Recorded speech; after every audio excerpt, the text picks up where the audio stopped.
सम्पूर्ण दर्शकवृन्द साथीहरुमा स्वागत छ। आजको मेरो यस नयाँ भिडियोमा आज हामी भुन्टी सिरियलको भाग 325औं एपिसोडमा अब के हुन गइरहेको छ त यस विषयमा हजुरहरुलाई विस्तृत रूपमा जानकारी दिने नै छु। हजुरहरुले यो भन्दा अघिल्लो एपिसोड 324औं एपिसोडमा भने के भइरहेको थियो भन्दाखेरि अन्त्यमा जब कथावस्तुको अन्त्य हुन्छ त्यतिखेर भने म्यारिम जब अमेरिकाबाट नेपाल आउनुहुन्छ त्यही बेलामा भने टोकले र भुन्टी र आमाजु मिलेर जब भुन्टीले एकदमै सरप्राइज दिनुहुन्छ। त्यसपछि भने सरप्राइज पछि भने भुन्टी त एकदमै खुसी भइहाल्छ। त्यही बेलामा भने हाम्रो एपिसोडको अन्त्य भएको देखिन्छ। अबको 325औं एपिसोडमा भने अब के हुन गइरहेछ त हजुरहरुलाई यस विषयमा हजुरहरुलाई जानकारी दिनेछु। हजुरहरुले यस भिडियोलाई फुल वाच गरेर चाहिँ साथ दिनुहुनेछ भन्दै आशा गर्दै हजुरहरुले मेरो यस च्यानललाई पहिलोपटक हेर्दै हुनुहुन्छ भने लाइक कमेन्ट शेयर सब्स्क्राइब गर्न नभुल्नु होला र हजुरहरुले मेरो भिडियोलाई कुन ठाउँ र कहाँबाट हेर्दै हुनुहुन्छ यसको पनि कमेन्ट मार्फत प्रतिक्रिया दिँदै हजुरहरुले मेरो भिडियो कस्तो लागिरहेको छ त हजुरहरुले यसको पनि कमेन्ट मार्फत प्रतिक्रिया दिँदै चाहिँ अबको आउने एपिसोडको बारेमा अब यस विषयमा कुरा गर्नु पर्दाखेरि भुन्टी सिरियलको भाग 324औं एपिसोडमा के भइरहेको थियो त जब म्याडम आउनुहुन्छ त्यस बेला भने भुन्टीलाई भने भुन्टीका दाजु टोकले र आमाजु मिलेर जब भुन्टीलाई सरप्राइज दिन्छ भुन्टी त एकदमै सरप्राइज नै भइहाल्छ किनकि म्याडम आएको देखेर उनी भने एकदम सरप्राइज हुन्छ र म्याडमले पनि उनीहरुसँग घर जाँदै धेरै नै माया प्रेमको कुरा गर्नुहुन्छ किनकि भुन्टीलाई धेरै माया गर्नुहुन्छ म्याडमले र यो सब कुरा सुनेर भुन्टी पनि एकदमै खुसी हुन्छ र भुन्टीले पनि एकदमै म्याडम देखेर एकदमै उत्साह भइरहेको हुन्छ। उसको मनको खुसी देख्न सक्छौँ हामीले यस एपिसोडमा भने। अनि त्यसपछि भने हामीलाई फेरि भूपेन्द्रको सिन देखाइन्छ जहाँ भूपेन्द्र भने पहिलेको एपिसोडमा भने भुवनसँग एकदम डङ्ग्याएर निस्केको भूपेन्द्र जब घर आउँछ त्यसपछि भने भुवनले लतार्दै उसलाई ल्याउँछ र उसलाई कोठामा बन्द गरिदिन्छ। अनि त्यसपछि भने सम्झाउँछ यो एकदमै बौलाएको छ भनेर भन्छ। त्यसपछि जब जेरीले सोध्छ यो के भइरहेको छ भनेर तब भुवनले भन्छ कि तिमीले पनि आफ्नो जिन्दगी खराब गर्नु छ भने यहीसँग बस, यसलाई नत्र यसलाई भुन्टीले पाउने सबै हक अधिकार उसलाई स्वतः उसलाई आफ्नो खुसीले दे भनेर भन भनेर उसलाई पनि थर्काउँछ। यो सब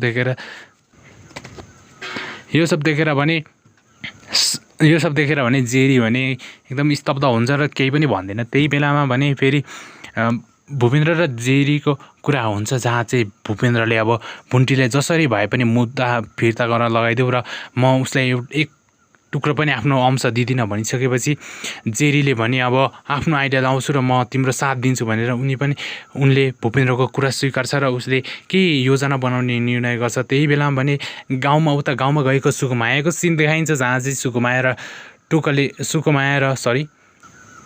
र ओखलेको यहाँ भने कुराहरू देखाइन्छ जहाँ चाहिँ ओखलेले भने सुकुमायाको चिन्ता गर्दै तपाईँ एक्लै हुनुहुन्छ श्रीमतीज्यू भन्दै उनलाई एकदमै सपोर्ट पनि गरिरहेको हुन्छ र उनी भने नजान आग्रह पनि गर्छ किनकि सहर जस्तो ठाउँमा ठुला मान्छेले उसलाई अप्ठ्यारोमा पार्न सक्छ भनेर भने सुकुमायालाई सम्झाउँछ पनि। तर सुकुमायाले भने अब पछि हटेर हुँदैन, जसरी भए पनि अब मैले मितिनीज्यूलाई अब उसले पाउने हक अधिकार न्याय दिलाउनै पर्छ भनेर उनी भने सबै कुरा उसलाई सम्झाउँछ र उसले भने अब मलाई राम्ररी बिदा गराइदिनु, म अब राम्ररी जान्छु र राम्रो तपाईँको काम सफल होस् भनेर भन्नुहोस् भनिसकेपछि ओखलेले भने अब जसो तसो भयो भने उसले भने मानिहाल्छ र अब राम्रो होस् भनेर उनले पनि प्रार्थना गर्छ। त्यही बेलामा भने जब घरमा आइपुग्छ म्याडम र उनका भुन्टीका परिवारहरू जब घरमा आउँछ त्यसपछि भने म्याडमले अनेक थरी सबैजनालाई गिफ्ट ल्याइदिएको हुन्छ। यो सब देखेर भुन्टी त एकदमै खुसी पनि हुन्छ र उसलाई गिफ्ट पनि सबैले गिफ्ट दिन्छ। टोकलेलाई पनि गिफ्ट दिन्छ, टोकलेको श्रीमती शुद्धलाई गिफ्ट दिनुहुन्छ। त्यसपछि भने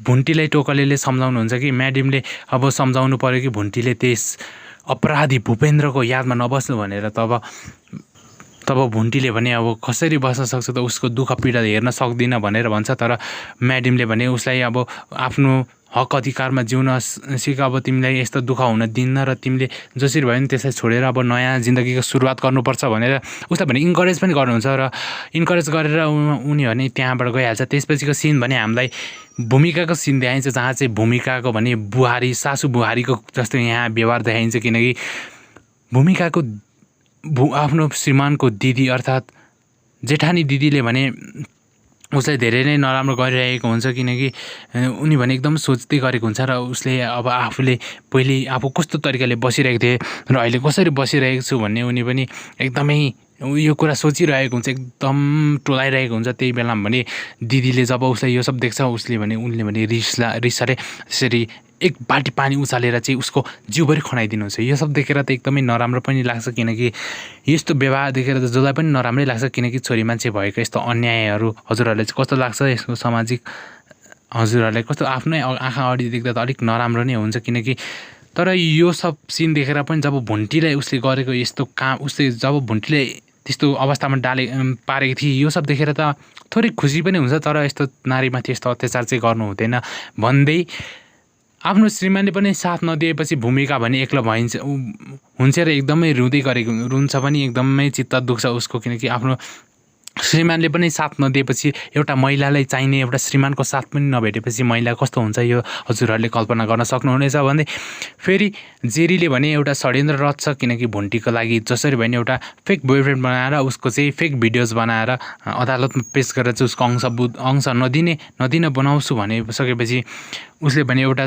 केटालाई 5 लाख दिएर चाहिँ एउटा षड्यन्त्र गर्न उसले एउटा उक्साउँछ र उनी भने एकदम खुसी हुन्छ र त्यस केटाले पनि मानिहाल्छ। र त्यसपछि भने हामीलाई भूपेन्द्रको सिन देखाइन्छ, जहाँ चाहिँ भूपेन्द्र भने एकदम आफ्नो सुरमा टोलाइरहेको हुन्छ र आफ्नो दाजुले सपोर्ट नगरेर उनी रिसाइ पनि रहेको हुन्छ आफ्नो दाजुप्रति, किनकि भुवनले उसलाई त्यस्तो व्यवहार देखाएर उनी पनि रिसाइरहेको हुन्छ।